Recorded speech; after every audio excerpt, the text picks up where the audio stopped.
Esse episódio é um oferecimento de Fileo by Le Safre, ciência para melhorar a saúde e performance dos animais. IFS, energia que abastece o bem. Fala pessoal, sejam bem-vindos a mais um episódio do Track and Field Podcast. Eu me chamo Gustavo Salvati, sou o co-host aqui desse episódio, juntamente aqui com meu amigo e sócio William Pereira. Fala pessoal, tudo bem? Hoje nós trocamos de posição aqui, né, Gustavo? Vamos fazer na abertura aí. E sejam todos muito bem-vindos aí, né? Mais esse episódio. Hoje a gente tem a felicidade, né, de trazer um cara aqui que companheiro nosso aí das antigas e tem uma trajetória muito, muito legal dentro do segmento, né? Então, Alexandre, seja muito bem-vindo aí ao Track and Field Podcast, cara. Sinta-se em casa. Eu que tenho que agradecer pela oportunidade, pelo convite e principalmente, igual você comentou, né, de longa data aí que a gente se conhece, pessoas que eu admiro tanto do âmbito profissional quanto pessoas, né, tem essa proximidade, sei da índole de vocês, como vocês executam, né, o trabalho que vocês vêm trazendo e para mim é um prazer muito grande estar aqui. Show de bola. Pra gente também foi uma honra que você estar pertinho pra gente conseguir organizar para estar aqui hoje.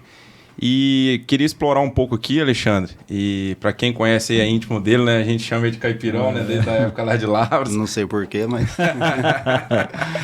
Conta um pouquinho pra turma aí, Caipirão, da sua história de vida aí, como que você começou a trabalhar dentro da pecuária, até a sua trajetória aí de passar por Lavras aí, e o ramo profissional aí. Eu acho que tem grandes aprendizados aí pra turma que tá assistindo a gente. Então eu tive a felicidade de ter essa ligação desde muito cedo, né? Quando ainda menos de um ano de idade, a minha mãe foi morar na roça dos meus avós, vida toda mexendo com pecuária de leite e fazia queijo lá na roça. Os meus tios deram continuidade, até hoje eles trabalham na área. E eu cresci nesse meio e sempre me despertou um interesse muito grande, desde muito novo. Era algo que era muito enraizado lá na família nossa, era esse apego ao trabalho, né? Essa rotina. Até eu brinco que quando eu ia para a roça, já maior, quando ia algum amigo meu, eu já falava assim, ó, a gente vai para lá para trabalhar, depois a gente vai fazer outras coisas, vai pescar, andar a cavalo. Mas era todo mundo, né? Então, desde os 8, 9 anos, a gente já ia para o retiro para ajudar a tirar leite, né? Marrar bezerro, pear vaca, e crescemos nesse meio. Tanto que foi um custo bem grande para minha mãe fazer eu estudar, que eu quis parar várias vezes mesmo, para ficar trabalhando lá na roça com meus tios. E eu brinco que a minha sorte é que eu tenho uma mãe muito brava e mais teimosa que não deixou eu parar de jeito nenhum. E fui seguindo nisso, né? Sempre que tinha oportunidade estava lá na roça e até final do ensino médio eu não almejava fazer faculdade, porque a minha intenção era realmente concluir o ensino médio e voltar para lá. E aí eu comecei a trabalhar com 15 anos numa granja lá na minha cidade, fazer serviço de roça também, e conjuntamente ao ensino médio. E quando eu me formei, eu não fiz vestibular, fui efetivado na granja, continuei trabalhando lá. E, por uma feliz coincidência, no meio do ano abri um cursinho noturno lá na minha cidade muito pequena, lá no sul de Minas. Até então não tinha. Itanhandu, né? Itanhandu. Eu sou natural de Virgínia, né? E com 6 anos de idade mudei para Itanhandu para a gente poder estudar. E aí nisso abriu esse cursinho à noite. Eu costumo dizer, né, que Deus escreve certo por linhas tortas, né? Quando eu tinha 14 para 15 anos, eu trabalhando lá na roça da minha avó, e aí tinha um tio meu que já tinha uma propriedade vizinha, dava uns 4 quilômetros de lá, e na época a gente tirava leite na mão, não tinha ordenhadeira mecânica. E eu ficava trabalhando na propriedade da minha avó, e esse meu tio machucou a mão e não conseguia tirar leite durante um tempo. E era só ele e o meu primo. E ele pediu para eu ir uns dias para ele. Aí eu acordava todo dia, 3 e pouco da manhã, ia a pé para a propriedade dele, né? Cortava caminho assim pro lado de um pasto, tudo escuro ainda.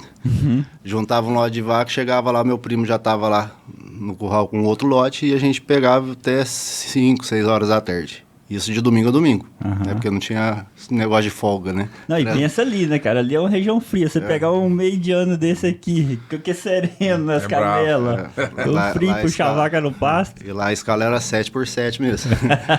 E eu fiquei quase 2 meses, né, fazendo isso. Todo dia acordava de madrugada, continuava dormindo lá na minha avó, ia pra lá de madrugadinha e voltava já escurecendo.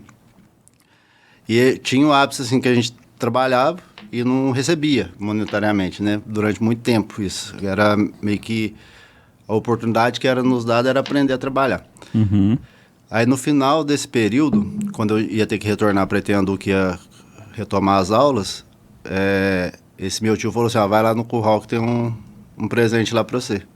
E aí o meu primo tava lá, eu cheguei, era uma bezerra, 3/4. Ah, Aí eu peguei, lembro que eu passei um cabreço nela, fui puxando ela pra casa da minha avó, sabe? Levei ela. E deixei ela lá. E aí nisso eu comecei a trabalhar na granja e tal.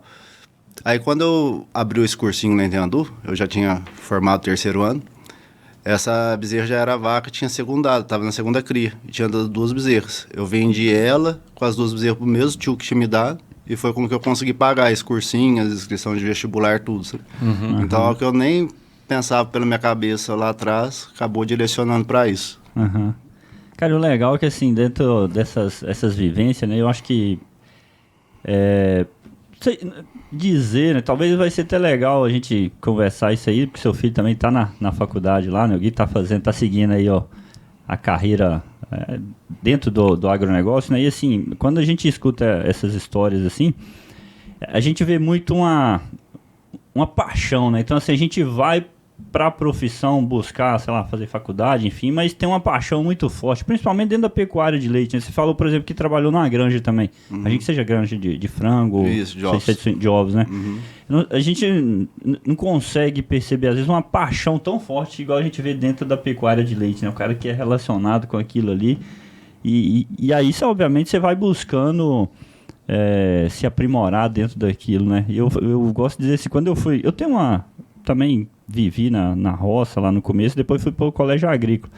E assim, já gostava de vaca, mas dentro da escola agrícola, apaixonei com vaca. Aí eu fui aprender sobre vaca em Lavras, né? Tudo a parte zootécnica, enfim, que está envolvido.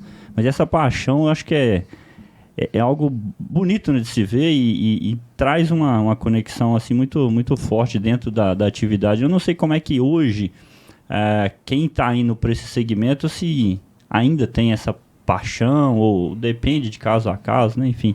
Mas acho que isso Mas é esse muito... ponto aí altera um pouco. Eu às vezes não sei, talvez eu particularmente, achava que quem não nascesse na roça ou não tivesse convívio não conseguiria emergir na pecuária de leite. Mas tem, lá no grupo do leite mesmo, tem um exemplo clássico, que era a Karina. Sim. E aqui em Piracicaba a gente teve a Larissa. Que eram pessoas que nunca viram vaca. Se alguém olhasse, você não vai... E viraram um baita profissional. Sim. Então, assim, claro que eu acredito também, assim, a grande maioria eu acho que é movido por ter uma raiz lá na roça, mas também nada impede, é mais raro de acontecer, mas eu presenciei isso, pessoas que nunca mexeram com vaca. A gente até brinca, a Larissa, que essa colega nossa tinha até medo, e hoje é uma nutricionista aí, uma baita profissional, né? E eu acho que a gente também, eu acho que a nossa área, pelo menos assim, é muito acolhedora para o cara que quiser aprender e correr atrás. E como é que foi a saída lá para Lavras? Foi em que ano que você foi para lá? E como é que foi a sua trajetória lá na agronomia? Eu entrei lá no início de 2000, né, entrei em engenharia agrícola, porque, na verdade, quando eu optei, eu tinha mais facilidade com o cálculo.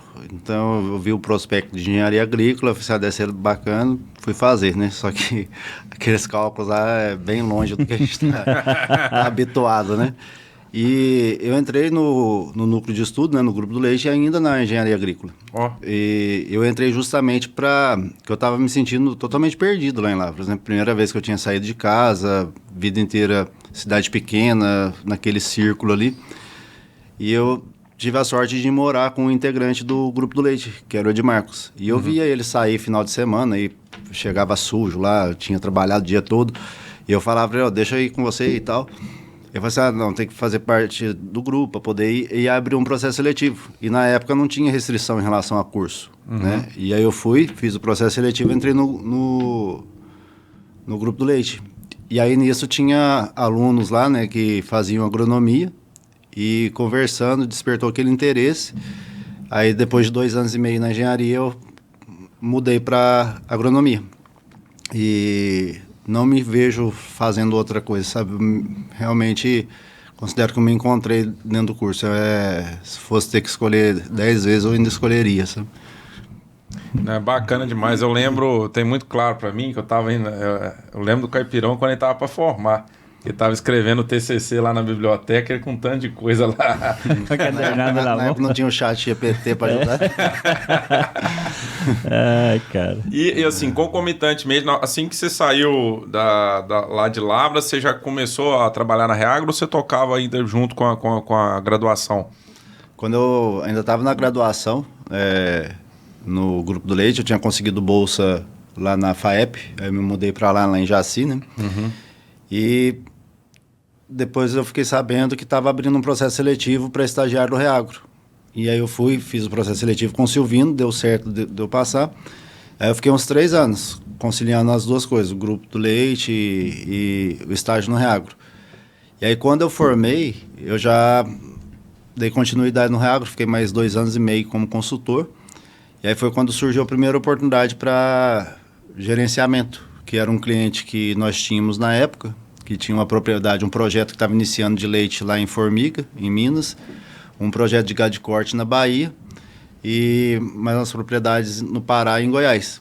E eu optei na época, meu menino era bem novo, né, não ficava viajando tanto, e aí surgiu essa oportunidade, foi o primeiro contato que eu tive com a parte de gerenciamento. Mas ainda trabalhei um tempo como consultor depois de formado. Tá, quanto tempo de consultor? E essa consultoria sua, assim, como que era? Só pra gente... Era consultoria agrícola, consultoria geral?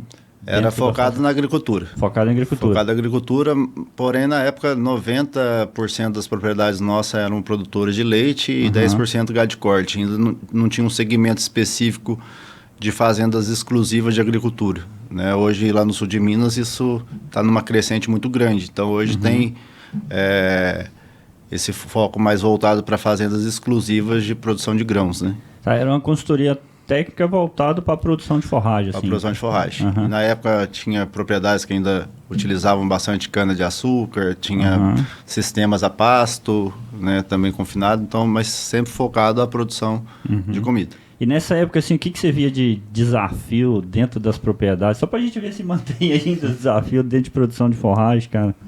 Nessa época aí de consultoria em fazenda, o que você...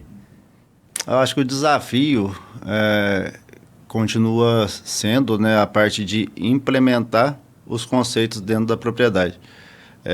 Inclusive foi uma das coisas que me chamou a atenção para a gestão, foi isso, que na época atendiam 20 e poucas propriedades, e com resultados distintos entre elas. Ou seja, o foco nosso de trabalho era o mesmo, o conhecimento era o mesmo, porém com resultados muito distintos. E o que diferenciava isso era o quanto que cada equipe realmente implementava isso na prática. Então, você conseguir vender a sua ideia, né, no ponto de vista que as pessoas... Porque você vai 1-2 dias na fazenda. Se isso não for bem consolidado, você não tem uma garantia que aquilo que foi recomendado vai ser realmente feito. E acho que o que mudou é que o perfil das pessoas mudaram. Então, não é que piorou ou melhorou, mas mudou. Então, a forma com que a gente leva a informação hoje e o que se esperar das pessoas hoje é diferente do que era naquela época, né? A meu ver. Entendi. E depois que você passou por esse processo aí de ir para a parte de gestão, que você falou que trabalhava nesse projeto em Formiga, quais habilidades você teve que desenvolver assim, para atuar mais direcionado nessa área, Caipirão? Acho que a principal, inclusive, que eu acho que é um dos atrativos da parte de gestão, é o autodesenvolvimento nosso, né? Eu acredito que 80% da gestão ou mais é gestão de nós mesmos, né? A forma de conduzir, de abordar, né? Até saber o momento de ser mais brando, o momento de ser mais firme, e entender, né, o perfil de cada um, né? Não tem como você ter uma gestão engessada, sendo que o perfil das pessoas muda e o que você deve esperar de cada pessoa muda. Então, foi muito isso. Eu comecei a buscar curso, leitura nessa parte de autodesenvolvimento desde 2014. Igual eu comentei, a primeira oportunidade minha na parte de gerenciamento foi 2009. Eu considero que eu vou começar a virar a chave para gestão mesmo foi 2014, 2015. Isso lá em Formiga, não? Esse 2009 aí. 2009 foi. Eu ficava mais na Bahia, né? Que era um projeto maior que estava começando. Então eu ficava mais focado lá. Né? E é exatamente isso. As principais dificuldades que eu encontrei era muito mais relacionada à minha forma de absorver e de enxergar a situação do que a situação em si. Né? Igual os problemas, eles não somem. A gente sempre tem desafios. O que muda é o quanto que a gente consegue lidar com aquilo e direcionar para algo positivo. E ter tão falado hoje em dia, que é a resiliência, né? Saber não deixar que os acontecimentos interfiram na nossa forma de agir, no que a gente acredita, né? E na maneira de conduzir as coisas. Essa gestão, aí você começou assim, a parte técnica, vamos pensar assim, técnica mesmo pura de agronomia, de lavoura, manejo, produção de forragem, isso aí ficou um pouco de lado, você partiu 100% para a gestão de time dentro da fazenda. Como que foi isso aí? É difícil conciliar as duas coisas. Durante bom tempo, uma propriedade que eu trabalhei no sul de Minas, eu conseguia conciliar mais. Né? Tanto que eu não tinha consultoria agronômica, eu fazia parte de dieta também dos animais. Mas a partir do momento que o projeto vai crescendo, eu sempre falo que tudo é foco. Né? Não adianta você querer ter um bom desempenho em algo se você não tem o foco necessário para aquilo. Então, acaba que a gente realmente dá uma redirecionada para outros segmentos. E foi justamente o que aconteceu. Quando eu saí da área de consultoria para ir para a área de gestão, eu fui para a área de gestão com um pensamento exclusivamente técnico ainda, né? Focando exclusivamente no técnico. E depois que a gente vê que realmente o quanto é duradouro, né? Quando a gente consegue realmente estabelecer processos e ser fiel àquilo, o resultado é muito mais, perpetua muito mais do que às vezes um simples momento ali que você faz uma recomendação, um ajuste, né? Se não conseguir dar continuidade, fica naquela dependência sempre de ter alguém ali corrigindo e fazendo, né? E eu acho que uma das funções da formação de equipe, de processo, é justamente essa, é não ter uma dependência de peças específicas dentro da equipe, né? Eu sempre comento, se fala assim, meu foco sempre é me tornar importante para a empresa e não indispensável para a empresa. Eu acho que isso é uma responsabilidade de um gestor, de um proprietário que seja, né, de ter isso em pensamento.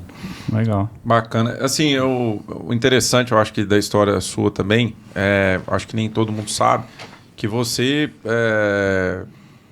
rodou em fazendas muito grandes, né? Tanto de leite como de corte. Que você traça aí de paralelo, de diferenças que você viu entre gerenciar essas operações, se tem algumas diferenças, e agregado a isso, quais os rituais seu como gestor que você gosta de fazer com a equipe? Né? A gente vê às vezes, eu acho que eu vejo muita gente falando de gestão de pessoas, mas eu acho que às vezes falta nas fazendas um organograma, assim, um modelo, tem que fazer reunião 1 a 1, tem que fazer reunião, qual que é o máximo de pessoas que eu posso ter numa sala para fazer uma reunião, para essa comunicação realmente reverberar? Tem alguma coisa nesse sentido que você traz aí de experiência, que tanto para pecuária de corte ou de leite, coisa que você implementou, algum ritual, alguma rotina que você viu que fez sentido? E tem alguma diferença aí do gado de leite para o gado de corte? O que tem de similar, o que tem de diferente que você observou nesse período aí? Tem as particularidades, né? A rotina em si do gado de corte, na maior parte das vezes, né? Uma rotina, não tem aquela constância igual o gado de leite. Inclusive, quando eu estava lá no sul de Minas, tinha um projeto de leite em Tenhandu e o projeto de gado de corte em Cruzília. E a questão, eu acho que a atividade de leite nos ensina muito, né? Porque você erra de manhã, a vaca já te mostra à tarde, né? O gado de corte tem essa flexibilidade maior. Porém, o contato mais intensivo que eu tive com o gado de corte, que foi na Fazenda Santa Mônica, né, do grupo ARG, lá no Norte de Minas, Projeto Cara Preta, é uma rotina semelhante à de gado de leite, que é diário mesmo, né? Porque o gado 100% confinado, trato todo dia, um volume de animais muito grande, era domingo a domingo. E, assim, movimento gigantesco, né? É gigantesco. Eu acho que, assim, o que muda realmente de forma significativa não só entre as atividades, mas entre fazendas, é o nível de gestão que cada empresa define ser abordada. É uma coisa que eu sempre falo que, por exemplo, lá na RG mesmo, era um perfil de gestão assim, extremamente profissional, trabalhando em cima de indicadores, de meta, as reuniões bem estruturadas, no nível de tecnologia adotado muito grande. E eu sempre falo que às vezes a gente fica muito engessado na gestão padrão do agro, né? E não busca conhecimento fora disso, né? E para tudo tem método, né? E a gestão de pessoas, ela é uma fatia do bolo do processo de gestão. Envolve gestão de processos, de indicadores, de estruturação, né? De elaboração de plano de cargos e salário. Então, a gestão engloba tudo isso. E por que não buscar isso de outros segmentos, né? De empresas que já estão bem consolidadas, têm metodologias de gestão bem estabelecidas, né? Eu acho que o agro precisava abrir mais o leque para isso e começar a trazer mais informações nesse sentido para dentro das propriedades. Até mesmo para garantir o processo de sucessão, né? Que é algo, hoje, um desafio muito grande do setor, né? Sim. Porque se estruturar de forma profissionalizada, diminui essa dependência de peças específicas. Inclusive, estudar a sucessão dentro dos setores das fazendas. E assim, eu estou falando assim, mais voltado para projetos maiores, né? Mas dá para fazer isso também dentro de propriedades menores. O que diferencia é que, às vezes, uma pessoa que faz a função de coordenador, ele vai poder fazer uma função de supervisor também, e às vezes até de operador, dependendo do tamanho da propriedade. Mas ele tem que saber o momento de atuar de acordo com cada demanda que ele tem ali dentro da propriedade, né?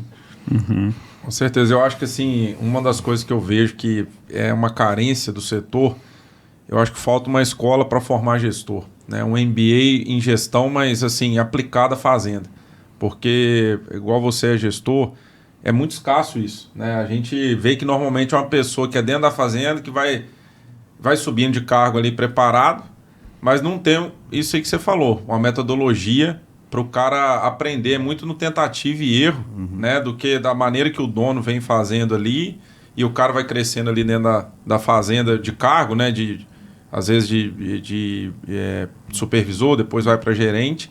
Mas é uma coisa assim que eu sinto falta. Às vezes a pessoa é muito boa tecnicamente, mas não tem uma metodologia, né? Um dos poucos casos aí, igual você comentou em off pra gente, que a gente estava conversando, tomando café, talvez o que chegou um pouco mais perto disso foi o MDA do Paulo Machado, que botou um pouco de processo, pegando uma parte ali do que o Toyotismo fez, né? De metrificar.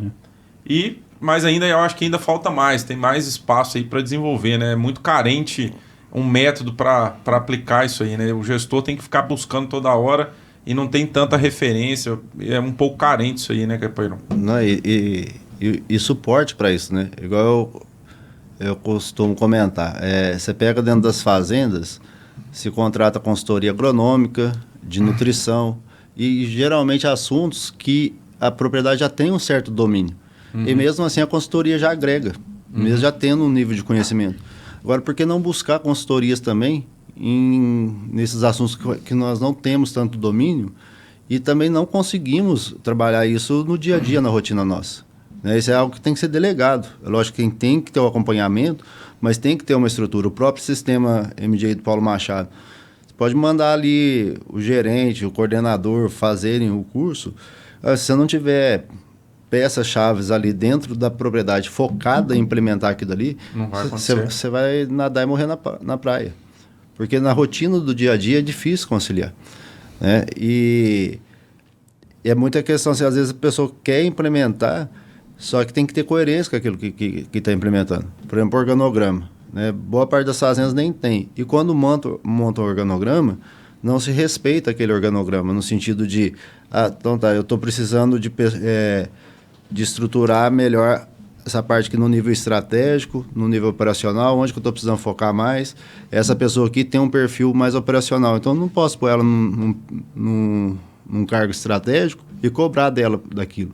Né? Tem uma frase que fala, se eu falar para um peixe que ele tem que subir numa árvore, ele vai passar a vida achando que é incapaz. Mas, na verdade, não é a capacidade dele. É uma função que eu dei para ele que ele não está apto a fazer. E muitas vezes acontece isso com funcionário dentro da fazenda. Não, Igor, isso é demais. Ontem mesmo a gente estava trocando uma ideia aqui com o Alex Sica, ele comentou isso, que tinha um cara que ficava por conta do pré-parto, e o cara era muito agressivo para tocar as vacas, entendeu? E aí tava tendo problema lá de retenção de placenta, um monte de outros problemas, e ele percebeu que quando o cara chegava no curral, as vacas ficavam tudo encantoadas com medo dele. E na hora que botou ele para trabalhar na parte de máquinas da fazenda, ele foi muito bem, porque ali a máquina não tinha problema, ele tá assim... brabão, né? Pode quebrar a máquina também, claro, né? Mas assim, é saber alocar as pessoas, e eu acho que esse que é o desafio do líder, né? De tentar descobrir, ajudar o cara a se descobrir no que ele é bom. Porque quando a pessoa faz o que ela é bom, que ela tem mais aptidão, ele tende a desenvolver aquilo com mais maestria, né?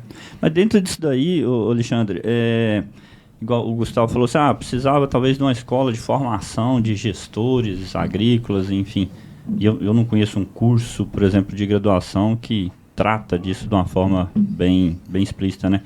Mas você, pensando assim, dentro da sua trajetória, você começou na parte técnica, né? Eu acho que é natural, quase todo mundo começa na parte técnica e acaba migrando para dentro da gestão. E dentro disso daí, você vai buscando ferramentas, conhecimento para você seguir dentro da gestão, né? Porque quando você pega, sei lá, uma propriedade, vamos falar de uma propriedade leiteira, né? Que é onde a gente trabalha mais aqui. Você tem ali, cara, ele fala de gestão, né? Você tem uma gestão financeira, você tem uma gestão de pessoas, você tem uma gestão de processos, né? E talvez eu acho que a mais fácil não sei se é a mais fácil, mas assim, é implementar a gestão talvez de processos ou números, né? Que é um negócio que você está vendo ali, essa aqui é a gestão. E aí a gestão é muito mais, eu acho que complexa diante todo desse dinamismo de uma propriedade leiteira que envolve agricultura, envolve o animal, que tem toda a parte de conforto, sanidade, e cada setor desse tem uma gestão, né?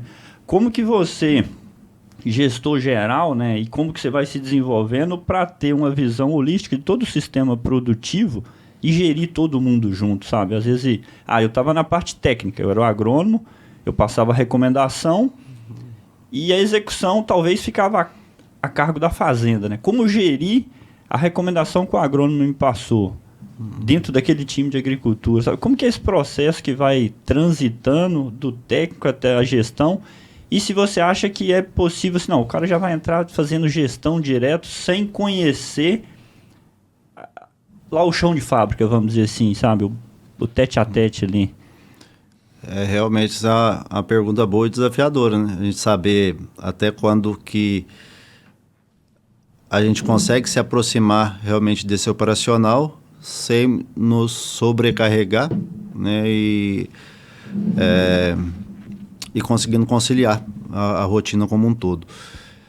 Eu acho que quando a gente tem que ter um período de transição, tanto para a equipe quanto para o novo gestor que entra numa propriedade, justamente para entender melhor a rotina e dentro disso ir focando em alguns gargalos que são mais nítidos e mais de resultados mais a curto prazo, né? Então, os primeiros 6 meses é muito para isso, né? E até o próprio proprietário, o empresário que contratar esse gestor, é importante entender esse ritmo também desse processo, né? E tá dando esse suporte para isso. Ainda mais quando é propriedades maiores, você entender principalmente a cultura da empresa, né? O jeito das pessoas, a abertura que elas têm.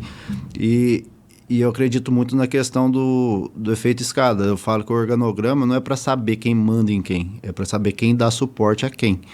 Então, você tem um gerente geral, dentro de cada setor você tem os níveis de coordenação, os níveis de supervisão e operação.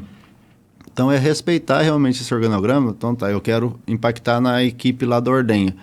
Quem que é o coordenador da ordenha? Eu vou focar o máximo no desenvolvimento dele e ver se ele está conseguindo repassar isso para a equipe. Porque é isso que faz com que expande o trabalho. Só que a gente tem que acreditar naquilo e dar esse suporte, esse acompanhamento.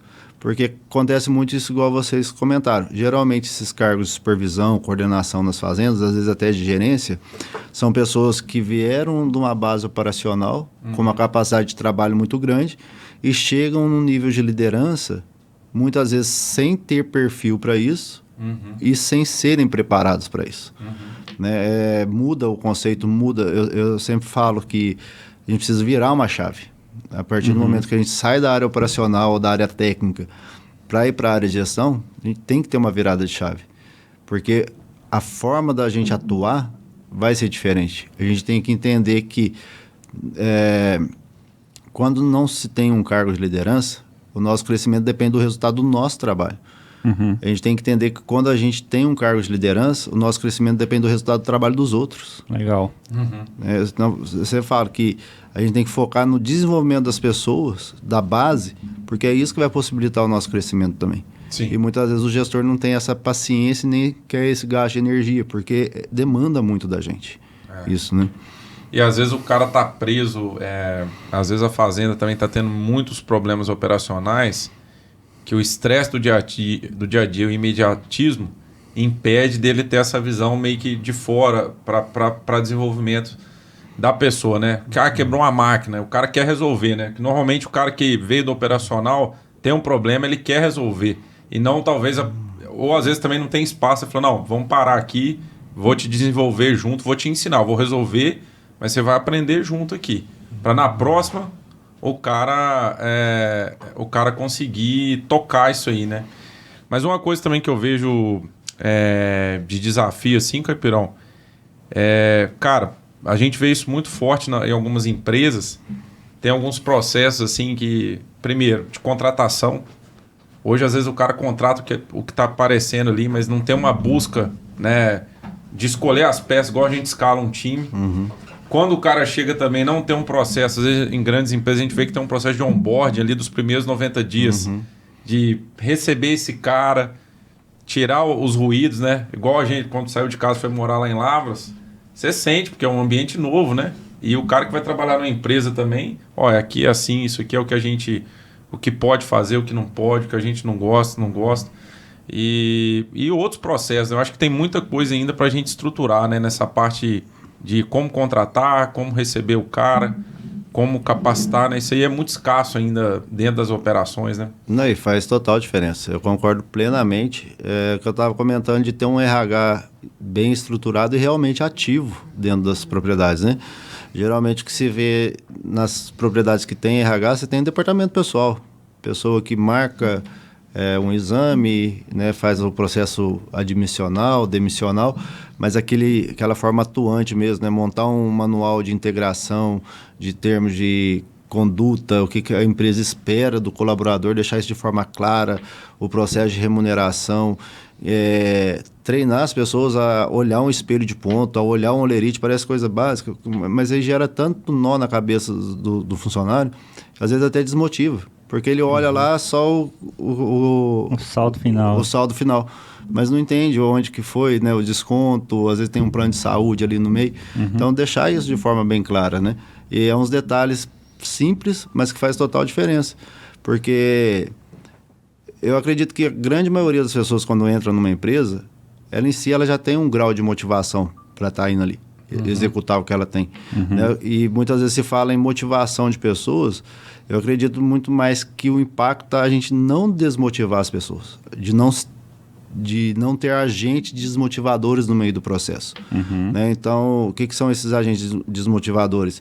Essa falta de presença do líder na área, de saber ouvir, de saber escutar. Igual eu falo assim, uma pessoa desmotivada, que não quer entregar ali, que não está engajada, não é um salário alto que vai motivar ela, mas um salário baixo desmotiva uma pessoa que já estaria motivada.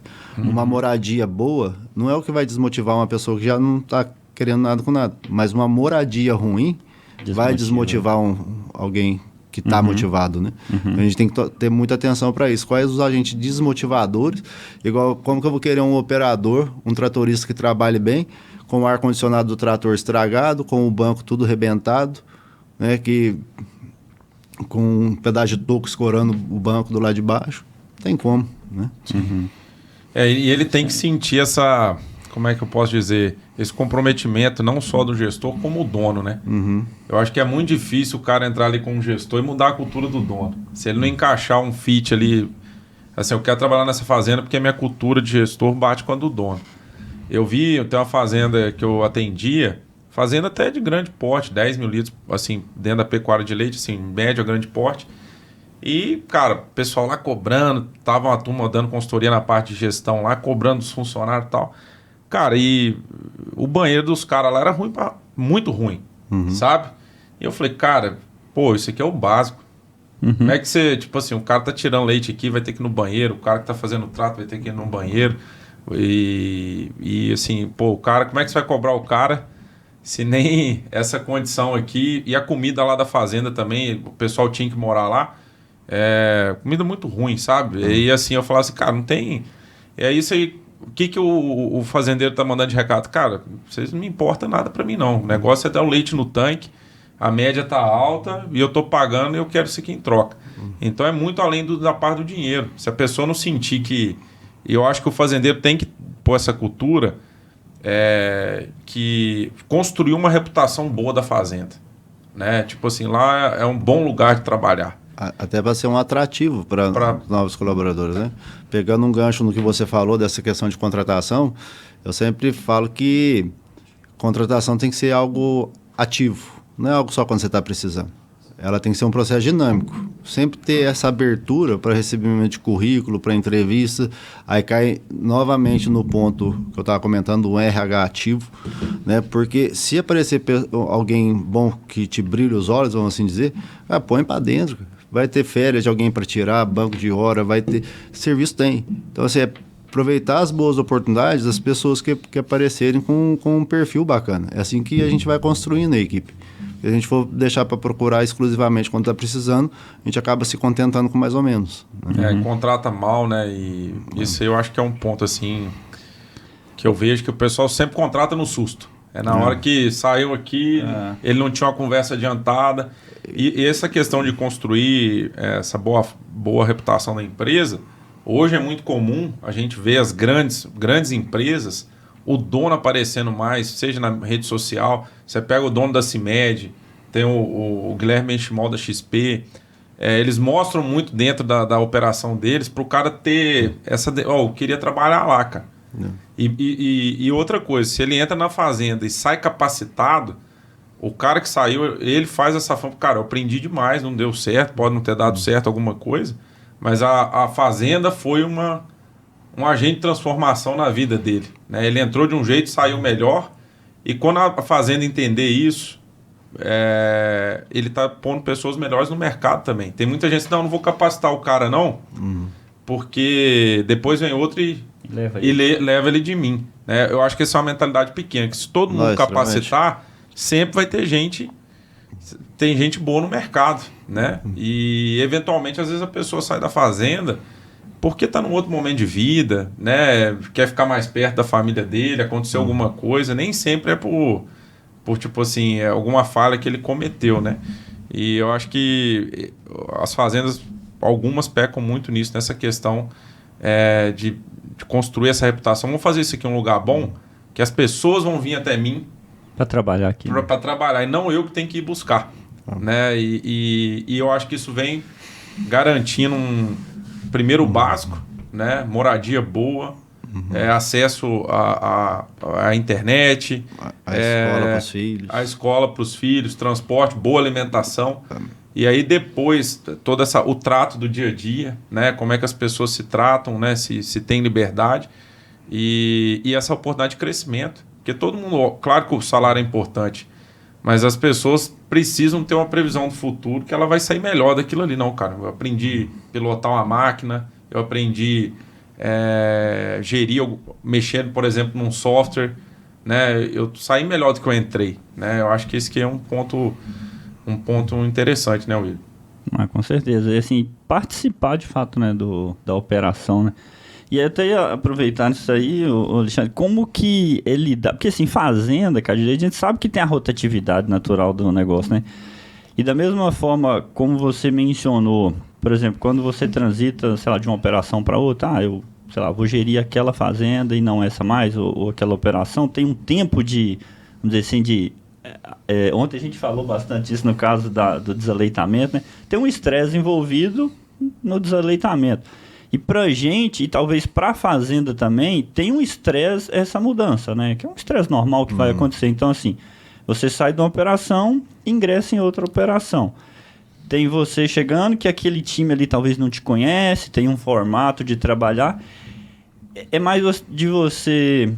E tanto para o gestor, como, por exemplo, para um, sei lá, um operador de máquina, seja lá qual que é a atribuição de cada um. Como que é essa transição? E a rotatividade a gente sabe que existe, né, dentro de fazenda. Como que está essa relação aí de recepcionar esse colaborador? E você, a gente, né, nós também sendo os colaboradores, como que é essa entrada, os dois lados, né, que você vai saber falar dos dois lados, do que está contratando e do que você como contratado entrando na operação ali. Eu acho assim que toda vez que há a introdução de uma peça nova, né, principalmente quando você pega alguém num cargo de liderança que vai impactar de forma geral, né, você pega um coordenador de setor, um gerente, um supervisor, a primeira reação da turma é ficar meio apreensivo, né, sem saber o que vai vir depois. Eu acredito que uma das formas mais eficazes de se ganhar a turma, por assim dizer, é mostrar para eles que a sua presença ali facilita a vida deles, que você está vindo para realmente agregar. E eu acho que, e sem demagogia nenhuma, quando a gente fala que a gente ser um líder servidor, não é ser um líder bonzinho, permissivo. É alguém que está ali para, inclusive, corrigir quando for necessário. Porque um dos gargalos meus quando eu comecei a trabalhar na área de gerenciamento era essa questão, às vezes, de me retrair muito quando precisava corrigir alguém. E eu pus na minha cabeça que é igual filho, né? Filho é a pessoa que a gente mais corrige, mais pega no pé a vida toda. E por quê? Porque a gente ama, não quer que erre. Da mesma forma, a equipe, né? A gente corrigir de uma forma... Só que tem a diferença entre você corrigir de uma forma de orientação e uma forma punitiva. Né? Corrigir de forma corrigir o erro e não de punir quem errou. E aí eu acho que isso faz com que a equipe vá abrindo o leque e se aproximando, né? E tem alguns termômetros que a gente vai observando no dia a dia, que é mais questão de feeling mesmo. Você observar, por exemplo, você chega... Quando a gente trabalha em fazendas maiores, tem essa vantagem que você consegue ver a diferença distinta entre setores. E muitas vezes isso é direcionado ao líder imediato ali. Então, você está num setor que você faz uma reunião, que você chama o pessoal para conversar, você sente o pessoal mais retraído, o outro setor, o pessoal já é mais participativo. Você pode ter certeza que isso aí tem influência do gestor. Então, então eu preciso aproximar mais daquele líder para ver quais as dificuldades dele e o que eu consigo ajudar ele para poder refletir na equipe. Né? Você pega um setor que tem um volume de faltas muito mais expressivo do que o outro setor, um nível de rotatividade mais alto dentro da mesma empresa. Cara, isso aí te mostra onde você deve atuar. Sim. Né? Que aí você consegue ir cercando e entendendo. E isso aí não sou eu que estou falando, é mais do que provado, que dos principais fatores que fazem as pessoas pedirem demissão, o salário vem em quarto, quinto plano. Isso não só no agro, em diversos tipos de indústria, de empresas, de outros segmentos que foram feitos, esses trabalhos são similares. Né? E que mais de 80% das pessoas que pedem demissão, elas não pedem demissão do trabalho, mas sim do líder imediato. Não do dono da empresa, do gerente, mas do líder imediato. E eu acho que é uma das piores coisas que pode acontecer para alguém realmente é trabalhar para um mau chefe, né? Vamos dizer assim. Então, eu acho que o dia a dia ali vai mostrando pra gente onde a gente está precisando atuar mais, né? Onde dá os gargalos. E quando chega um colaborador novo dentro da fazenda, assim, como recepcionar esse cara para... Ou só, o serviço, como diz, joga na fogueira, o serviço é esse e deixa correr solto. Ou como que é o método, né, de posicionamento desse novo colaborador dentro do sistema? Eu já trabalhei em empresa que tinha esse processo bem estruturado e era feito primeiro uma recepção, tinha um processo de integração, era um dia todo com o RH, rodando todos os setores da fazenda, mostrando o manual de conduta, os direitos e deveres que ele teria dentro da empresa. Então, era um processo de integração mesmo. E aí, depois que ele ia para o setor imediato, tem um processo que faz de apadrinhamento.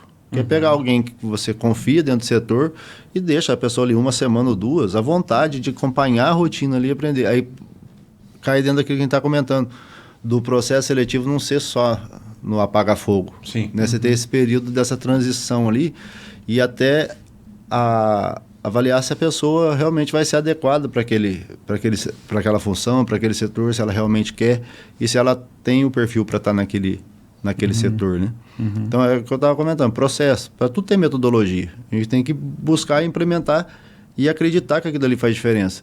Porque não é algo que é tão palpável quanto você ajustar a dieta de um lote e ver se aumentou o leite, se quebrou ou não. Né? Você mudar um híbrido de milho e saber se aquele híbrido tem uma digestibilidade melhor, um amido mais alto. Porque a gestão de pessoas é igual ir na academia. Você não vai ter resultado de hoje para a semana que vem.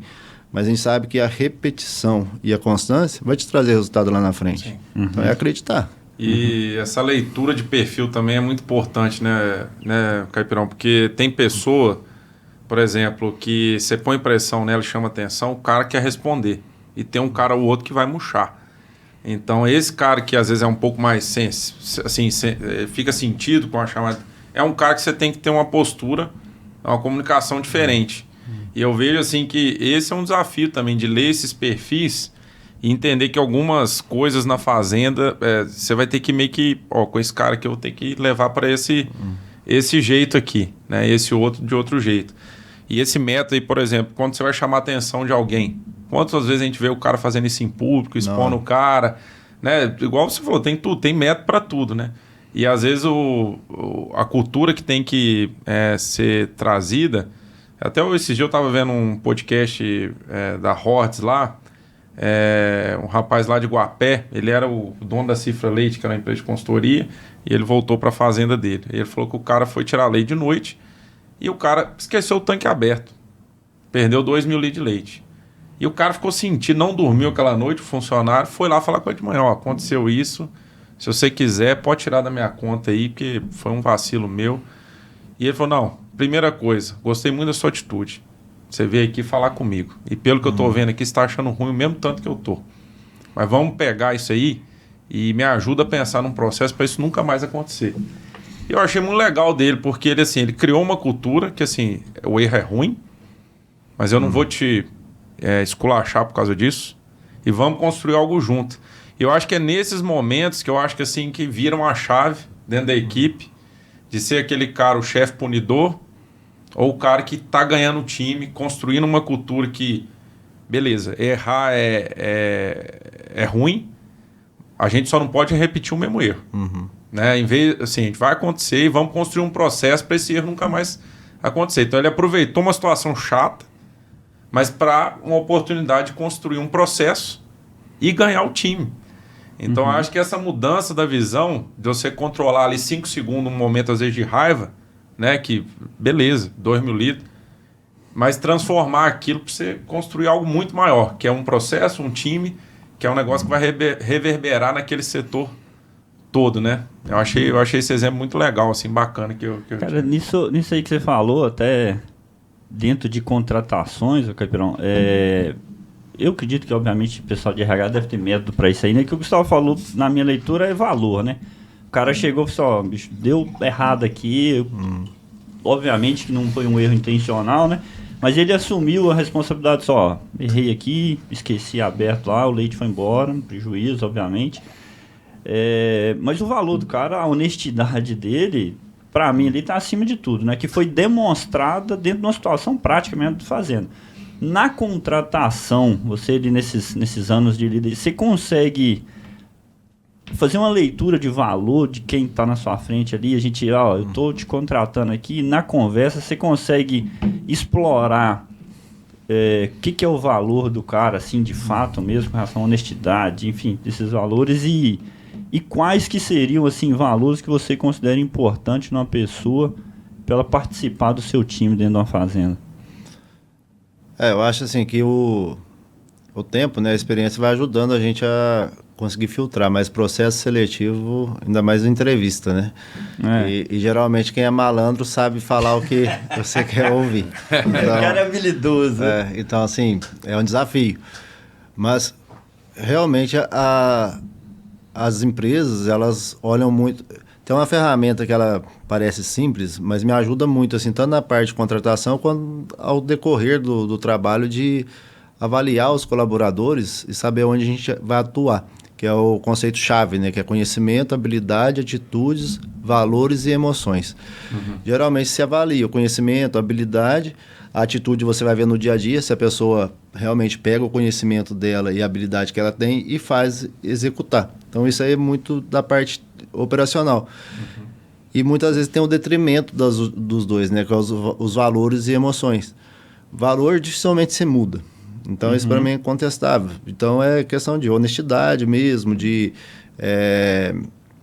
companheirismo, de saber trabalhar em equipe, essas questões que você vai vendo no dia a dia, né? Mas dá para pegar algumas brechas disso ao longo da conversa, né?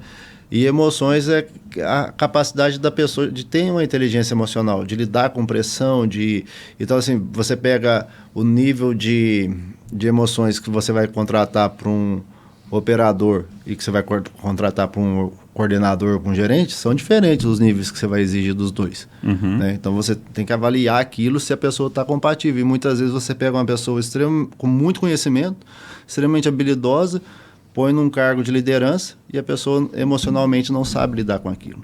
Grita com o funcionário, quer caçar culpado para tudo. E a gente observa que de tudo que a gente está conversando aqui, cara, sempre parte da gente, a forma da gente atuar. Né? Igual você estava comentando, né, da atitude desse proprietário lá, que chamou, apesar do erro do ordenador, chamou ele, entendeu que foi um erro e criou uma oportunidade de melhoria em cima daquilo. Então, partiu do gestor. Né? E eu acho que uma palavra-chave é tolerância, não permissividade. Permissividade é... A pessoa errou, você faz vista grossa para não causar conflito e vai criando aquele ranço da pessoa até mandar embora. Agora, a tolerância é o quê? Se eu fosse ordenador, eu ia estar passível de errar também. Sim. Né? Então, assim, muitas vezes o ego, a vaidade, acho que a gente está acima do erro de tudo. Às vezes eu falo isso dentro de fazenda. Às vezes o líder de uma área critica demais o líder da outra. Eu falo assim, se você bater no peito e falar que você vai assumir aquela área a partir de amanhã e que os operadores lá não vão errar mais, você teria coragem de fazer isso? Então, assim, a gente está todo mundo, né, aprendendo com tudo, e é igual você falou, a gente aprender com erro, não ficar caçando culpado. A gente tem que discutir solução e parar de discutir muito problema. Esse é o ponto, porque senão as pessoas perdem a oportunidade de melhorar. Exatamente. E assim, uma fazenda que fica muito punição, expondo a pessoa, o que ela vai botar de cultura? Vamos esconder. Se for um erro pequenininho que eu sei que o cara não vai descobrir, eu não vou contar. Ou pior, começa um querer dedar o outro, né? Em vez do cara, eu acho que assim, tem que ter um assim, não, eu cometi, eu mesmo me sinto à vontade de falar com o Alexandre. Ó, aconteceu, vamos melhorar isso aqui? Beleza. Eu acho que essa aí, tem um time meu também que falava assim, cara, na vida você sempre vai errar, mas tenta errar uma coisa nova. Tenta, vamos repete o mesmo erro e os que eu tiver errado aqui, ó, já vou te falar para você errar coisa nova. E a gente tem que perder o medo. Toda vez que a gente for fazer algo novo, principalmente um cara que está chegando, vai errar. E tem hora que às vezes a gente vê a pessoa assim, não, tomara que ele erre. Né? As pessoas... Então, assim, tem que construir essa cultura.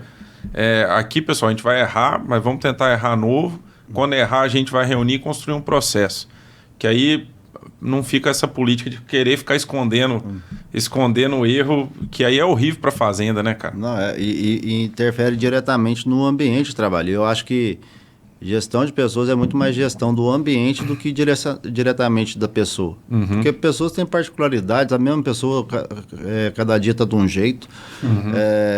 Então, quando a gente constrói o ambiente, a gente cria uma possibilidade muito maior das pessoas se adequarem. Então, uma pessoa que saiu ou entrou no meio da equipe, a chance dela se adequar ali ou então ela sair naturalmente é muito grande, porque você já estruturou aquele ambiente ali. Igual eu falo, se eu não tenho se eu não tenho permissividade com atraso, com falta injustificada, eu vou criando um ambiente que se entrou alguém ali que começa a atrasar, começa a faltar, a própria equipe vai expelindo, vai expelir aquilo, né? Então é realmente atuar no ambiente, né? E ser coerente com os valores que você prega. Se eu realmente não quero que não tenha fofoca, primeiro indício de fofoca eu tenho que ir lá atuar. Eu não posso fazer vista grossa para aquilo. Então, assim, você fala, o problema não está no comportamento das pessoas, está no grau de permissividade que a gente tem. Sim. E muitas vezes o gestor é permissivo, porque ele já está cansado, está na correria e acha foi só dessa vez. Não, se você realmente aquilo é um valor importante para você, não tem negociação. Né? E fala assim, igual questão de horário, eu sou chato com essas coisas, porque não é 5 minutos, 10 minutos a mais que vai interferir, mas é o impacto no restante da equipe. Claro. Se você tem uma ordem ali com 5 ordenhador e todo dia tem um que chega 15, 20 minutos atrasado e não faz nada, ninguém faz nada, cara, imagina o impacto que você tem na cabeça dos outros. E eu sempre falo que um dos principais cuidados que um gestor e um líder tem que ter é de não ser injusto. E a partir do momento que você permite um comportamento errado de um e você não faz nada, você está sendo injusto com todos os outros que tá andando certo. Se eu sou permissivo com aquele que chegou atrasado, eu estou sendo injusto com quem está chegando todo dia pontualmente. Então eu tenho que tomar muito cuidado para não ser injusto, porque o impacto que isso causa no restante da equipe é muito grande. Entendi. E cortar no início, né? Senão Exatamente. Depois vira uma bola de neve aí já... Eu sempre falo o seguinte para a equipe, eu tenho consciência que eu não vou ficar ciente de tudo que acontece, mas aquilo que eu ficar ciente, vocês podem ter certeza que eu não vou fazer vista grossa. Eu faço, então, quando vocês forem fazer qualquer desvio de conduta, saibam que pode não acontecer nada, mas vocês estão se colocando em risco. É igual você beber e dirigir. Todo mundo sabe que não pode. E você assume um risco. Sim. Mas se o guarda pegar, a culpa não é do guarda, é sua, que assume um risco de forma consciente, né? E a mesma coisa, um desvio de conduta dentro de uma empresa. Ou o risco até maior, né? Se envolver um acidente. Exatamente. É maior ainda. Pessoal, eu vou pedir licença aqui ao Alexandre e o William aqui. Eu vou ter que pegar um voo agora lá em São Paulo. Então tem umas 3 horas aí de trânsito para pegar. O William vai continuar aqui, Alexandre. Me perdoa aí. Eu vou ter esse compromisso. Só agradecer mesmo. Não, e continua aí, William. E não esquece, vou deixar aqui, pessoal, para ele não esquecer. Que o Caipirão, ele tem um dom particular dele de fazer verso. E ele tem um verso aí do tirador de leite aí que é muito bonito. Não pode deixar, não, porque esse aí é o corte principal do podcast. Vocês vão fazer isso comigo mesmo. Aqui, meu amigo, obrigado. Eu que agradeço. Com Deus. Toca aí. Eu acho que tem muito assunto bom aí pra você puxar com ele. A gente vai falando. Fica com Deus. Boa viagem lá. Boa viagem, que Deus acompanhe. Ô, Alexandre, dentro desse ambiente, a gente conversou bastante aqui de a gestão com o pessoal da execução. Eu queria botar um elemento dentro desse sistema que é o consultor, tá? Obviamente você trabalhou em grandes operações, né? Também pequenas, enfim, independente. Hoje tem consultor também atuando não só... Eu falo pequeno em tamanho, mas grande em eficiência, às vezes, porque eu acho que precisa ter essa distinção. Mas assim, como inserir o consultor dentro dessa operação e você aqui, né, articulando todo o processo. Então, assim, você tem o consultor passa um posicionamento, né, técnico, e aí como que é toda essa gestão? Que você está falando de gestão de pessoas, mas agora a gente tem uma gestão, vamos dizer, agronômica e zootécnica. Então, assim, eu tenho um indicador, por exemplo, de, sei lá, produtividade de lavoura... E como lidar nesse ambiente. Então, assim, relacionamento com o consultor, relacionamento com a execução e você nas duas óticas, que você tem as suas métricas, obviamente, de performance produtiva, seja média vaca ou volume de leite por dia, enfim, seus índices zootécnicos e agronômicos, e você tem outra gestão que é a gestão de execução das pessoas, né? Como que o consultor... o que você vê no consultor diante dessa operação? O que você espera dele?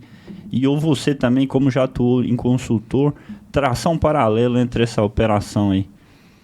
Eu acho que é algo assim que, como a gente não consegue estar tanto como consultor, como gestor da propriedade, a gente não consegue estar presente 100% do tempo, a gente tem indicadores que possibilitam a gente acompanhar a eficiência do processo, né? Desde a parte de preparo do solo, plantio, e muitas vezes a gente, em agricultura, né, propriamente dito, a gente vai ver os erros só depois, que já foi feito, né? Uma germinação ruim, um stand inadequado, ou às vezes uma silagem mal compactada depois que você abre, que você vê, né, no painel do silo os problemas. Então, geralmente, a gente vê os problemas depois que já aconteceu e que não dá para ocorrer. Então, ter indicadores e planejamento ao longo do processo, né? Igual, por exemplo, preparo de solo. Hoje em dia, a coisa mais simples é você medir um nível de compactação, para definir se você precisa escarificar, subsolar, qual profundidade que isso vai precisar ser feito. Ter o preparo dos equipamentos. Se eu sei que a previsão minha de começar a plantar é a primeira quinzena de outubro, eu quero estar com meus equipamentos prontos no mínimo um mês antes. Eu quero estar com os insumos necessários um mês antes. Porque uma coisa é você recomendar, outra coisa é conseguir colocar realmente em prática, né? E ao longo do plantio, realmente está plantando na velocidade que eu quero. Aí, geralmente, até você terminar de plantar uma área, já teve a primeira área que você plantou, que o milho já germinou. Vamos lá dar uma olhada, como é que está o coeficiente de distribuição, coeficiente de germinação, de profundidade, para ver se a gente corrige alguma coisa ao longo do processo ou não. Tá. Né? Mas isso aí, você acha que assim, você espera isso aí como um papel do consultor ou isso seria uma responsabilidade da fazenda? Eu espero que o consultor se incomode com isso e se preocupe em treinar alguém para fazer isso dentro da fazenda. Tá, fazer checagem. Tudo mais. O consultor não pode ir na fazenda ver que uma plantadeira está em estado inadequado de manutenção e simplesmente não atuar em cima daquilo, né? Então, mesmo que não seja ele, fala assim, eu preciso chamar um técnico aqui para fazer uma revisão dessa plantadeira. Ela não está adequada. Chegou, por exemplo, eu não preciso saber, por exemplo, dos critérios de irrigação, mas se eu chego numa propriedade, eu vejo num pivô que está formando anel, né, que evidencia uma desuniformidade de irrigação, cobrar do proprietário, falar assim, eu preciso que você traga um técnico aqui para dar uma avaliação desse pivô. Então, ele se incomodar com qualquer coisa que saia de um padrão e que vai comprometer o resultado final. Né? Se a gente preconiza lá que quer que tenha 40% de peso do volume de silagem que chega por hora do silo, e o produtor não tem essa capacidade, a gente precisa alugar e mostrar para ele o impacto e o quanto que aquele investimento a mais vai trazer de retorno para ele. Então, é realmente colocar na cabeça que cada etapa do processo é importante e saber com antecedência se aquela propriedade tem condição de executar aquilo ou não, para antever as soluções para aquilo. Né? Por exemplo, eu tenho uma máquina lá que colhe 2 hectares por hora, mas eu não tenho capacidade de transporte suficiente. Então, eu já tenho que, com antecedência, entrar em contato com os prestadores de serviço e já deixar programado para aquela data. A partir do momento que eu planto uma área, eu já consigo ter uma ideia, uma referência de quando que eu vou colher. Então, por que já não deixar programado isso? Ao invés de ficar correndo atrás de unidade de transporte quando começa a colheita. Então, acho que basicamente é planejamento e acompanhamento de indicadores, quando a gente não consegue estar 100% na área. E ter confiança que a equipe está bem estruturada para isso. Igual um exemplo muito clássico é o auxiliar de plantio, que eles chamam de badeco, né? Geralmente, quando vai plantar, pega um cerqueiro, pega uma pessoa que trabalha lá no estábulo, que não tem vínculo nenhum com a agricultura, coloca lá em cima da plantadeira. Para quê? Para ajudar a abastecer, para ajudar a engraxar. A importância do auxiliar de plantio é tão grande quanto do tratorista. Sim, com certeza. O tratorista enxerga ali para frente, agora ali para trás, onde está caindo a semente, é a pessoa da plantadeira que vai ver se tem linha entupida, se está ficando semente descoberta, se o solo não está adequado para plantar, está fazendo muito torrão ou está emplastando demais. O nível de responsabilidade dessa pessoa é muito grande e não é feito um treinamento para essa pessoa. E talvez até mostrar, assim, diante do cenário, a importância dele. Porque geralmente você fala, pega um cerqueiro, pega um auxiliar geral lá, e um tá lá, às vezes, dentro do trator, no ar-condicionado, o outro tá em cima da plantadeira, às vezes com sombritezinho, guarda-chuva ali, né, para dar uma protegida do sol. E querendo ou não, são ambientes de trabalho diferentes, né? E acaba que gera um certo... assim, tem um conforto diferente dentro das duas operações, tá? E acaba que se atribui, o cara que está no sol lá seria um trabalho menos importante do que tocar o trator. E na verdade a gente sabe que é difícil falar qual que é mais importante, mas ambas as operações são de extrema importância. Eu acho que o impacto no plantio do auxiliar de plantio é tão impactante quanto... Ou até maior do que o do trator, porque daqui já vão ter trator andando sozinho, né? Espero eu. E assim, aí que entra a forma com que você aborda. Né? Você chamar a pessoa, dar um treinamento e deixar claro, falar assim, a gente está colocando você aqui pelo grau de confiança que nós temos em você, porque é um serviço extremamente de responsabilidade, o quanto que você vai... E mostrar o impacto que vai ter aquele trabalho dele bem executado. Né? Para ele enxergar a importância daquilo que ele está fazendo. E não simplesmente, eu estou aqui só para ajudar a abastecer plantadeira. Não é isso. Né? Mas aí você, como, por exemplo, eu tenho o consultor vem na fazenda, o consultor de agricultura, por exemplo, o agrônomo, ele me passa esse cenário aí, e como que ele... Porque precisa de um registro, né? Porque uma coisa, eu estou rodando lá, eu sou o consultor, a gente roda, identifica alguns problemas, eu te posiciono aquele problema, mas assim, o que não é dito, e eu acho que não é registrado, aquilo cai no esquecimento, né? Como até mesmo eu te exigi uma cobrança em cima dessa execução, falei assim, Alexandre, aqui, identificamos esses problemas aqui, ou esse cenário, precisava tomar essa atitude, aí que chegou lá na frente, na colheita, por exemplo, sei lá, você tem uma incapacidade... não é compatível com o volume de forragem que está chegando por hora, por exemplo, para compactar.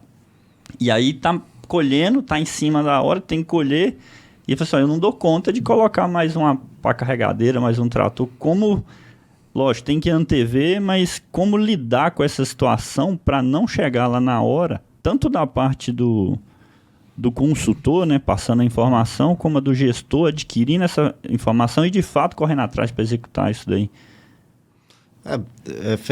Igual eu comentei, uso de ferramentas que, igual assim, porque é difícil de citar ferramentas que têm uma diversidade. Mas dentro do perfil de cada consultor e da própria empresa, definir ferramentas que você consiga acompanhar. Quando eu trabalhava com consultoria, eu não saía de uma fazenda sem deixar um relatório escrito. Eu até exagerava um pouco, acabava ficando muito maçante.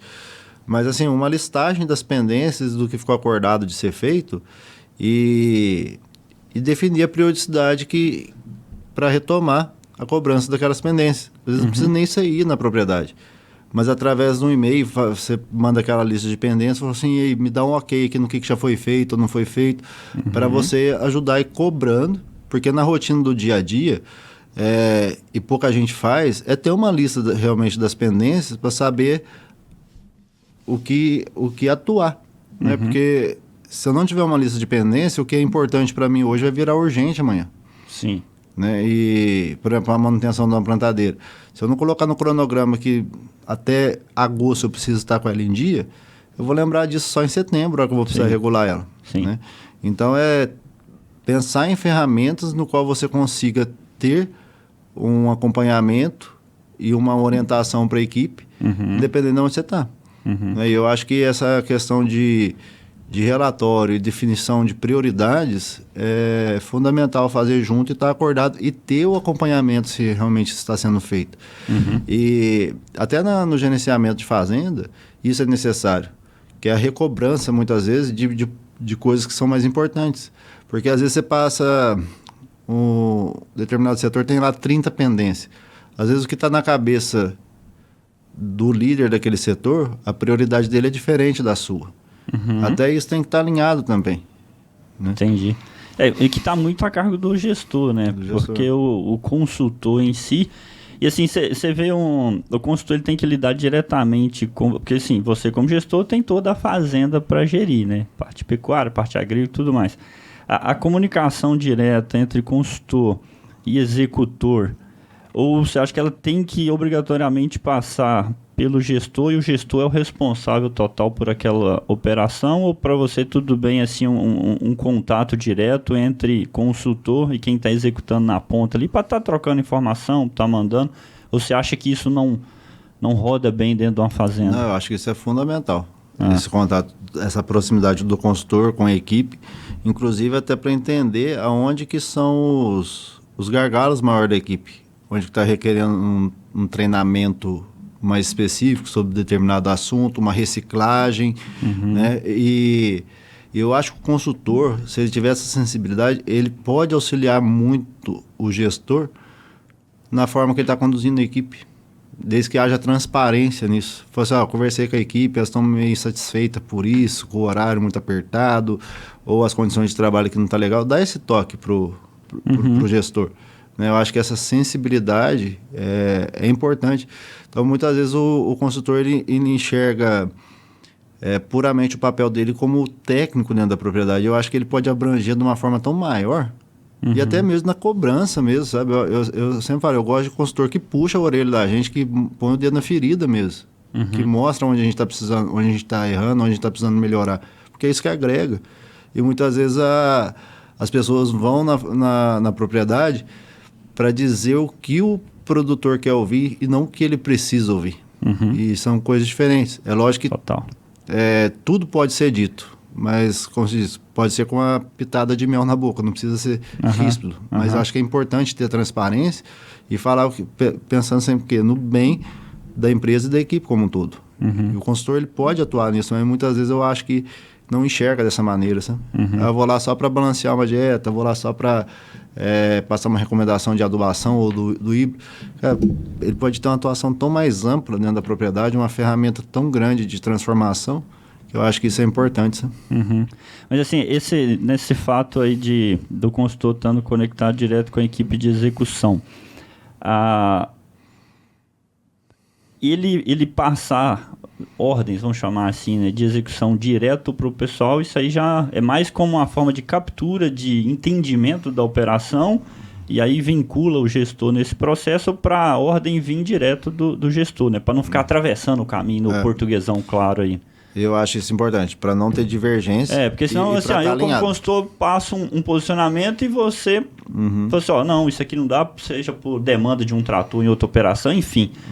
Aí você, não dá. Aí fica aquele negócio, né? Um dito, o consultor falou uma coisa, o gestor falou outra, e aí? O funcionário, o operador, fala assim, e aí, o que eu faço? Não, isso tira um poder de atuação gigante dos dois, eu acredito. Dos dois, né? Começa a gerar esse conflito e o funcionário começa a perder credibilidade por um ou pelo outro, né? Então esse alinhamento é extremamente importante, de estar falando a mesma língua, sabe? Então assim, problema algum, às vezes quando vai consultor na propriedade, dependendo do dia eu não consigo nem acompanhar ele durante a rotina, mas eu quero sentar com ele no final do dia, da visita, e acordar o que vai ficar definido, o que é para ser conduzido ali para frente. Perfeito. Então essa interação é extremamente importante. Legal, cara, legal. Bom demais, Capirão. Cara, assim, nós não podemos esquecer o verso aí, né? Senão o Gustavo vai ficar bravo. Vai ficar bravo com a gente aí. Tem alguma coisa mais assim dentro desse segmento aí que você acha que deixamos de falar aqui dentro da parte? Nós focamos bastante em gestão, né, da operação. Obviamente, se for entrar na parte técnica, tem um mundo pra gente conversar. Que você gostaria de falar aí para a turma? Eu acho que se tem uma mensagem para deixar, costumo dizer que os conceitos de gestão, elas são o mesmo em qualquer âmbito da vida nossa, que seja profissional, familiar, conjugal. Eu sempre digo que, por exemplo, os critérios que eu considero, por exemplo, importantes para educar um filho são semelhantes ao que a gente precisa para se relacionar bem, tanto profissionalmente, em qualquer segmento da vida, que é a gente ser coerente com aquilo que a gente fala, né? E ser exemplo do que a gente quer. De forma resumida, eu sempre digo para o pessoal das fazendas, seja para o seu liderado o líder que você gostaria de ter. E seja para o seu líder o liderado que você gostaria de ter, ou seja, haja de forma condizente com aquilo que você quer. aquilo que você espera. Isso que transforma as pessoas realmente, né? E quando eu falo de ter esse propósito, né, de realmente impactar na vida das pessoas, não é que é algo de ser bom, é algo que a gente faz pra gente, porque o que a gente ganha com isso, pode ter certeza que é muito maior do que a gente cede para os outros. Né? Eu acho que igual quando a gente quer que alguém confie na gente, que alguém nos admire, é para aumentar a chance dessa pessoa entregar aquilo que eu preciso que ela entregue. Só que para isso eu preciso passar aquela confiança. Porque eu não acredito que seja sustentável. Você pode conseguir que as pessoas façam determinadas coisas para você durante um breve tempo à base do ferro e fogo. Mas a longo prazo, ou de uma forma que você não precisa estar presente, eu acho que isso não se sustenta ao longo do tempo, sabe? Então, basicamente é isso, é ser... E eu cada vez acredito mais que é possível construir algo eficiente, né? Sem precisar ser incoerente com os nossos valores, com os nossos princípios, que realmente é possível ser esse agente de mudança, desde que a gente realmente acredite e tenha isso como propósito. Porque dificuldade vai ter pessoas mais difíceis, pessoas mais fáceis, vai ter pessoas que realmente a gente consegue auxiliar numa melhoria, outras a gente não vai conseguir ter essa capacidade. Então, entender que tudo é um processo e continuar acreditando, porque é um processo que não é fácil, é bem exaustivo, é bastante árduo, mas que eu acho que vale a pena demais, tanto para a equipe quanto para a gente em si, sabe? Quando você fala exaustivo, psicologicamente. Emocionalmente. Emocionalmente. Eu acho que, assim, trabalhar mais focado na área técnica, a gente trabalha bastante também, só que emocionalmente é bem menos desafiador. E aí, quando assim, você tem choque de valores, né? Que tem alguns valores que acabam sendo incompatíveis com outros, né? Exatamente. E aí é o caso, às vezes, mudar de fato, né? Não serve para dentro desse sistema, e aí tem que mudar, porque senão contamina todo o sistema, né? Exatamente.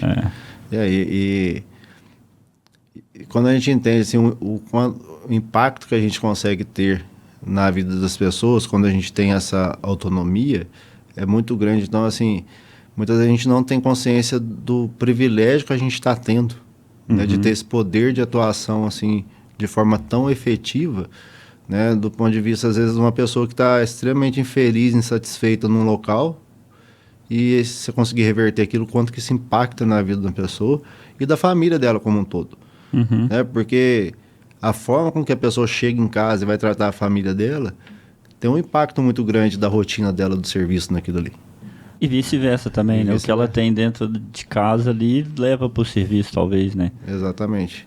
Então é ter essa interação, até uma preocupação grande que fazenda de leite tem que ter é com a família do colaborador, porque é uma atividade que geralmente você traz a família toda para dentro da empresa. É diferente, por exemplo, uma indústria que a pessoa aluga uma casa na cidade ou mora na cidade, vai para a empresa, saiu da empresa, está na casa dela, não tem vínculo nenhum. Agora, na atividade de leite, se a família...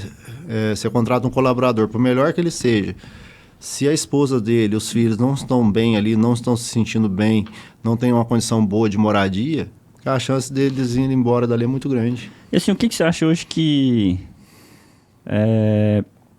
faz com que esse apoio, né, do colaborador, vou chamar assim, que é a família, né, obviamente, fique de uma forma agradável dentro da fazenda? Assim, o que eu preciso proporcionar para o contexto geral, né, para a família, vamos chamar assim, para essa família estar bem e, obviamente, esse cara estar bem para executar o serviço dele dentro da fazenda. De condição básica, assim, né, obviamente. Acho que a primeira coisa hoje em dia é a internet, né? Se não tiver, não para ninguém. Mas assim, a condição básica de moradia, né? Sem goteira, sem trinco. É uma morada boa, internet. Adequada, isso. E uma coisa que às vezes a gente não atenta é o ambiente ali em si. Né? Você tem que ter regra ali dentro. Ainda mais que geralmente fazenda, apesar de ter uma área grande, as pessoas costumam fazer as casas tudo pertinho próximo, uma da outra, né? Sendo que daria para fazer uma coisa assim mais reservada. Mas o quanto que você é permissivo com som alto, com barulho, atuar realmente teve teve atrito entre dois moradores, de ir lá já atuar nisso para resolver, porque o ambiente ali em si influencia muito, né? Tem uma coisa que eu acho bastante interessante as propriedades terem, é um sistema de auditoria das moradias mensalmente para ver organização, se tem alguma coisa quebrada, se tem lixo em volta, porque esse ambiente ali em si impacta muito também. Imagina você, um casal que gosta de trabalhar num ambiente mais organizado, mais limpo, e o vizinho dele chega lá e joga lixo tudo pro quintal. Aquilo dali vai criando um desconforto, um incômodo, porque geralmente os atritos de relacionamento não é por algo grandioso, são pequenas coisinhas recorrentes ao longo do dia, até casamento, a maioria dos casamentos que terminam são assim. Então, é realmente o gestor ficar atento para aquilo dali. Né? Vamos supor que 2, 3 vezes por semana falta água. Chega uma hora o pessoal fala, cara, não vou ficar mais aqui. Sim. Né? Então, é ficar atento realmente, em condição básica de moradia e convivência ali no dia a dia, né? E acaba quando, assim, essa família, né, vamos chamar, vem para dentro da operação e vai morar dentro da fazenda, de certa forma a fazenda tem uma certa responsabilidade por aquilo ali, né? Total. Querendo ou não, né? Total. Tem que enxergar dessa forma. Então, assim, seria como se fosse um condomínio. Tem as regras a serem cumpridas, você tem que estabelecer aquilo ali. E, obviamente, os conflitos de vizinho, vamos chamar assim, acontece, né? Acontece. E manejar isso aí não deve ser algo simples e não deve ter receita, né? E tem que ser algo imparcial, né? Difícil você tomar lado, porque a gente sempre vai estar sabendo 2 versões da história e a real. Né? Então é realmente ter regra ali e seguir, arrisca a regra mesmo. Né? E punir se realmente for necessário dentro daquelas regras que foram estabelecidas. Isso é importante ser estabelecido na entrada, né? Exatamente. Não, eu falo, o manual de conduta ele é extremamente importante. Até mesmo para dar oportunidade das pessoas saberem, né, o que elas podem e o que elas não podem fazer. Né, porque às vezes não tem essa consciência. Né? Igual já teve funcionário, já aconteceu o caso de fazenda que não poderia levar leite para casa, e o funcionário, porque tem fazendas que dão, né? E o funcionário que estava há pouco tempo na fazenda, na cabeça dele podia, mas nunca foi falado para ele que não podia. Ou vem de outra fazenda já com esse então hábito, ele passava lá no tanque, pegava a garrafinha de leite e levava para casa. Só que assim, foi de uma forma inconsciente. Eu não pude, se eu mandasse ele embora naquele momento, sendo que se ele já tivesse consciência disso, seria um motivo de punição maior. Só que foi uma falha nossa também de não ter tido aquele esclarecimento para a pessoa. Né? Mas vocês têm um manual, assim, igual quando você vai morar num condomínio, eles te passam lá o que você pode e o que não pode fazer, as regras do condomínio. Teve propriedades que eu já trabalhei que tinha bem estruturado. Regra, assim, não é todo lugar que tem, mas eu acho que é algo que tem que ser construído, tem que ser focado e ser feito, sabe? Entendi. Interessante, cara, porque eu acho que isso é algo que te demanda bastante, assim, né? Administrar esses... Falo mentalmente, né? Administrar esses conflitos aí.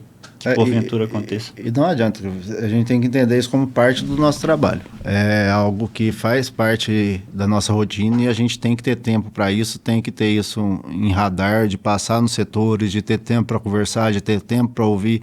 Isso aí não é só quando sobra tempo, né? Igual funcionários mesmo, né? A gente não treina, não ensina ninguém corrigindo só quando erra. Isso aí tem que ser constantemente, chama a pessoa, né?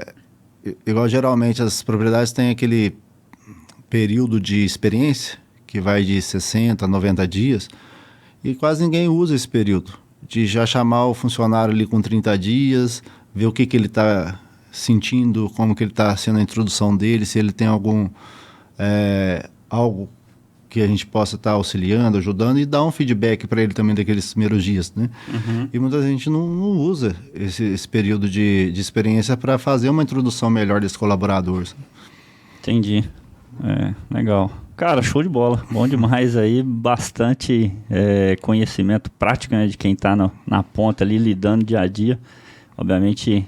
Tem muita coisa que a gente não consegue captar numa conversa, que é vivência, né? Dia a dia ali, de pegando a experiência. E não tem regra, né? E não tem regra, não tem receita ali. Obviamente tem métodos para tudo, mas tem coisa que é no dia a dia vivenciando, que eu acho que assim, o aprendizado realmente ele se consolida quando você pega uma informação, executa e ver o que é o resultado daquela execução proporcionou, né? E obviamente que a gente precisa de ajustes aí. O ajuste é constante. É constante, né? Aproveitando esse gancho, principalmente em relação à questão de pessoas, né? Que isso aí muda de região para região, perfil, cultura, e de geração para geração, né? Aquela questão de geração X, Y, Z, não é teórico.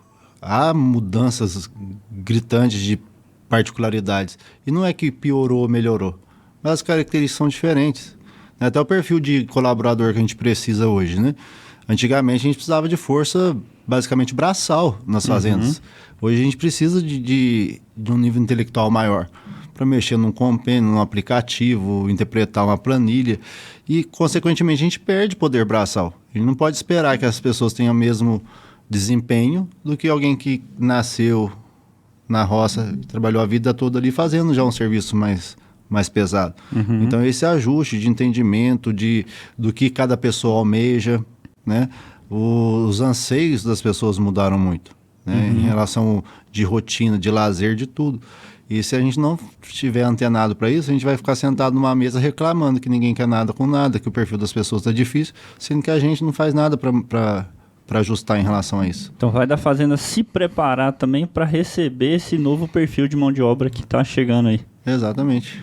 Que tem muito uma discussão e a gente escuta sempre isso. Essa turma mais nova não é igual aos antigos, que trabalhavam. E realmente não é, mas não quer dizer que seja pior. E que não faça a mesma função, mas só que de uma forma diferente. Obviamente, eu tratava de vaca na carroça, tirando-se no gadão, e hoje ele tem que operar uma máquina, às vezes tem que lidar com software de gestão daquela retirada, daquela entrega, né? Pensando em dieta, monitorar tudo isso daí, né? E eu acho que isso, para a turma mais nova, né, cara, para a fazenda é fundamental, porque é mais gestão para dentro da fazenda, né? E se a turma mais nova não tiver isso, acho que fica difícil de engajar eles dentro da operação, né? Eles vê número, vê as coisas acontecendo, vê uma coisa mais fundamentada. E hoje em dia o nível de indicadores é muito maior, né? Quando eu era criança lá na roça, a gente tratava no balaio, tratava no garfo, só que não sabia quantos quilos de matéria seca cada vaca está comendo, qual que está o teor de amido da silagem, bezerro mamou os 10% de colosso nas primeiras 2 horas, não mamou, o que está CCS, CBT, não tinha indicador nenhum. Então era naquela toada. Se fazia mal, se fazia bem feito ou mal feito, estava feito, não se media isso, né?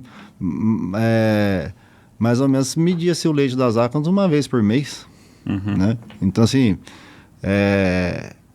era puramente execução, né? Não tinha esse perfil analítico, esse perfil mais de aprendizado que tem hoje, né? Era feeling mesmo, né? Via ali, sentia, hein?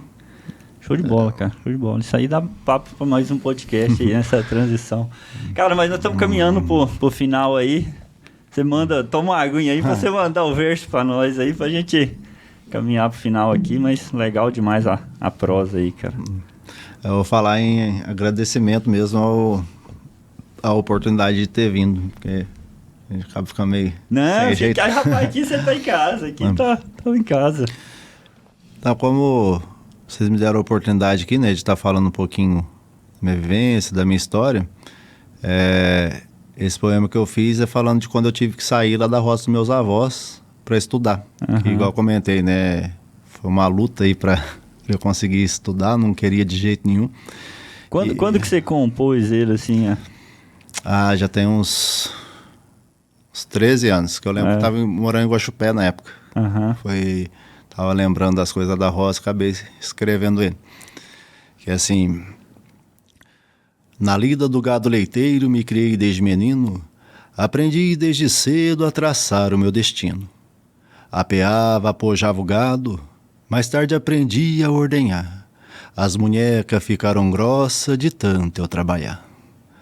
O que para muitos parece um castigo, para mim foi um ensinamento de que o trabalho nos traz alegria e leva embora o sofrimento. 4 horas da manhã já ouvia meu avô, seus passos no assoalho de madeira era o meu despertador. Parece que ainda o vejo, na beirada de um fogão, fazendo café numa chaleira e me dando sua bênção. Aproveitava a quente da chaleira para 2 ovos caipiras eu cozinhar. Era para reforçar o bucho, a empreitada eu aguentar. Quando chegava no retiro, o gado já mugia no curral. Pegava meu banquinho de madeira para as vacas ordenhar. Tinha a baronesa, a boneca e a chalana, me lembro da cristalina, da duquesa e a soberana.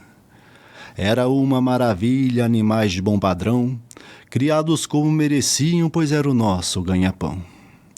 E tinha outros afazeres depois do leite tirado, cortar cana, buscar silagem, rapar curral, apartar o gado. Todos eu fazia com prazer, para mim não era uma obrigação. Ainda hoje carrego com orgulho alguns calos em minha mão. Mas infelizmente eu me criei em um meio pouco valorizado. Minha mãe sabia que para o meu bem eu precisava estar formado. Isso não entrava em minha cabeça e me deixava revoltado, porque eu tinha que ir para a escola, se a roça me dava tanto aprendizado. Mas tive que partir dali para a correria da cidade. Comecei a conhecer o ser humano, a mentira, a falsidade. E meu avô, para não ver minha partida, saiu cedo pro roçado, mas me lembro de vê-lo chorando, em uma árvore encostado. Parece que ele sabia, dentro do seu coração, que eu não conseguiria ser feliz vivendo longe do sertão. Era tão diferente a vida. No mundo em que eu vivia, tinha tudo o que eu precisava, sem nenhuma mordomia. Hoje trabalho feito um louco para muito dinheiro eu juntar, para ter de volta aquela vida quando eu me aposentar. Mas sei que dinheiro nenhum trará de volta a mesma alegria daquele lugar, pois meus queridos avós já não mais estarão lá. Fiz o que achei ser melhor para mim e minha família, mas sei que a melhor parte de mim se findou naquele dia. Pois no dia em que eu parti, com tamanha agonia, esqueci de pôr na bagagem minha paz, minha alegria. Ah, cara, sensacional. Não, top demais. Isso aí, você lembra? Você já pensou em musicar isso aí? Ou você tem que você toca uma viola também, né? Não toco, nem vontade, não tenho porque talento. Porque isso aí lembra as modas do Tião Carreiro, que é umas modas faladas, né? Conta história, e tem muita. Você sente muita verdade, né, cara? E eu vim falando, só lembrando da história, né? E cara, de estar aqui hoje, assim, né? Nossa, nunca passou pela minha cabeça, então. Eu acho que na vida da gente é importante ter um propósito. Assim, falar que a gente tem um planejamento, eu acho que é muito ilusório, sabe? Se a gente tiver um propósito mesmo do dia a dia ali, o que a gente busca, as coisas acontecem naturalmente, sabe? Uhum. Eu falo assim, não é planejar tudo o que aconteceu comigo, mas foi tudo consequência de um propósito que, graças a Deus pôs no meu coração, na minha mente, isso lá... muito tempo atrás. Uhum. E lá lá na frente, você pensa em voltar lá pro seu cantinho, tocar essa toadinha ali na roça, tranquilo? Já pensei bastante nisso, sabe? Hoje em dia não mais. Acho que igual eu comentei, tá na mão de Deus, eu cada dia aí buscando, dependendo de onde que a gente tá buscando ter paz, felicidade naquilo que a gente está fazendo, e Deus vai encaminhando a gente para onde seja melhor. Que seja, se for para um cantinho de serra lá em Minas, que seja, que se for para qualquer outro canto aí, que se for para o bem, que seja também. E ele sabe o que é o bem para a gente. Sabe. Depois que a gente passa ao longo do caminho, a gente vai entendendo que tudo tem um propósito, né? Tudo tem.